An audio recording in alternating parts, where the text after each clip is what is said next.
मंगलमूर्ती मला वाटतं या संपूर्ण यज्ञासाठी एकदा हात वरती करून जोरदार टाळ्यांचा गडगडाट झाला पाहिजे, जोरदार टाळ्या. आणि असं म्हणतात की धर्मावर संकट आहे की भगवंत अवतार गेलो, तर तुमच्या रूपाने भगवंताने अवतार घेतलेला आहे.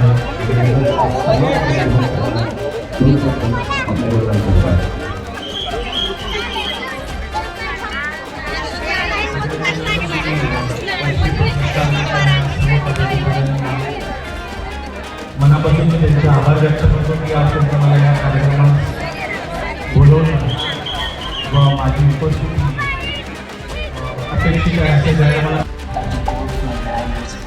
जब माँ ICU में थी वो कोर्ट में था. कोर्ट के सन्नाटों में एक आवाज उठी, एक समिति बनाई गई सिर्फ 6 लोगों के साथ महाराष्ट्र के अलग अलग मंडलों से. ना पैसा था ना समर्थन, सिर्फ एक सपना, हमारे उत्सव की परंपरा को बचाना. जब दुनिया ने साथ छोड़ा उसने बापा पर विश्वास रखा. जब पैसे नहीं थे परिवार के गहने बेच दिए. जब माँ जिंदगी से लड़ रही थी वो कोर्ट में खड़ा था. नाम के लिए ही उत्सव की 5 साल, न जाने कितनी सुनवाइयाँ, और 9 जून को POP बैन आता. महाराष्ट्र झूम उठा क्योंकि एक इंसान कभी नहीं रुका और वो थे हितेश जाधव. एक ऐसे योद्धा जिसे महाराष्ट्र अब सलाम करता है. तुम्ही SOP द्या, तुम्ही सक्ती नाही करू शकत. मग आम्ही काय घरचा पितळ्याचा गणपती पुजायचा? In the year 2020 we are the terrorist kind of a thing. तो मीरा भाईंदरच्या BMC ऑफिसरच्या मीटिंगमध्ये सांगतोय की काही वर्षानंतर शाडू माती पण बंद करायला लागेल. ते वरनं आलंय, वट वरनं आलंय. POP को लेके उन्होंने आम्हाला खूप बेसिक इन्फॉर्मेशन तुम्ही द्या. आणि ज्या वेळेला इको फ्रेंडली विषय येतो मग महाराष्ट्रात हे राजकारण का? So somewhere we found that की जे लढायला पाहिजे ना ते आपण लढत नाही आहोत. मला म्हणायचं एवढंच होतं की सरकार किंवा महानगरपालिका यांनी सक्ती नका करू. स्वतःचं सरकार असून सुद्धा राज्याचे सांस्कृतिक मंत्री आशिष शेलार हे आमच्या सोबत ठामपणे उभे राहिले.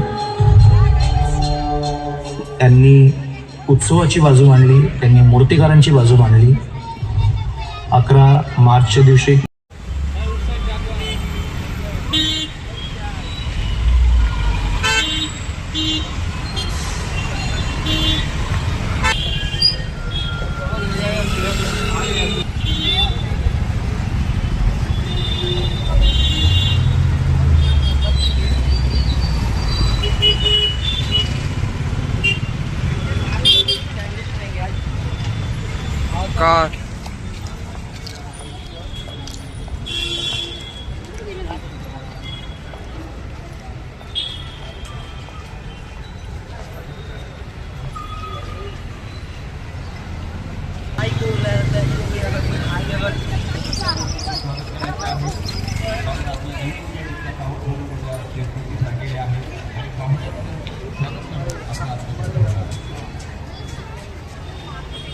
कौन बनेगा?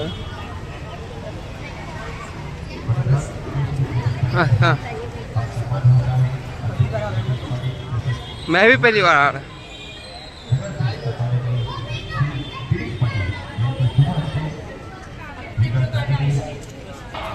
आणि या त्याच्यामध्ये सन्मान होता आहे.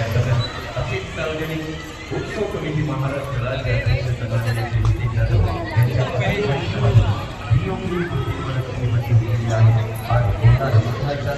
कायद्याची लढाई या केलेली आहे. मला वाटतं या कायद्याची आपण आपल्या दत्तेसाहेबांनी मूर्ती बनवली असते कदाचित आपल्याला मूर्ती आज दिसलीही नसते. परंतु आपले जाधवसाहेब आहेत आज खरोखरच या कोर्टामध्ये हायकोर्टामध्ये प्रत्येक गोष्ट कारण त्याच्यात आपण देव बघतो, त्याच्यात आपण आपलं प्रेम बघतो. म्हणूनच आज आम्ही आभार मानतो की आज आम्हाला या केसरी पतीच्या लाभाची आज एवढी मोठी मूर्ती दिसत आहे. ती निवड तुमच्यामुळेच. कारण आज जर हायकोर्टाचा निर्णय आला असता तर आज फक्त मूर्ती आपल्याला 5 वर्षाच्या वरती झाली नसती.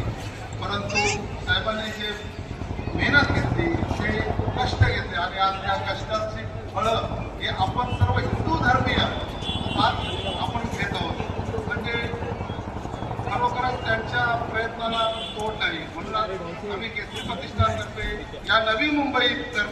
आज आम्ही त्यांचा सत्कार करण्याचं जे आयोजन केलं आणि त्यांनी आमच्या शब्दाला मान देऊन आज खास इथे जी LED दिसते त्या LED वर आपण खास दादांचा म्हणजे अर्थातच इथे दादांचा जो पूर्ण त्यांची लढाई जी होती कायदेशीर त्याचा एक आपण एक मुंबईतला हा गणेशोत्सव किंवा महाराष्ट्रातला हा गणेशोत्सव ह्याची परंपरा साधारण 130 वर्ष जुनी परंपरा आहे.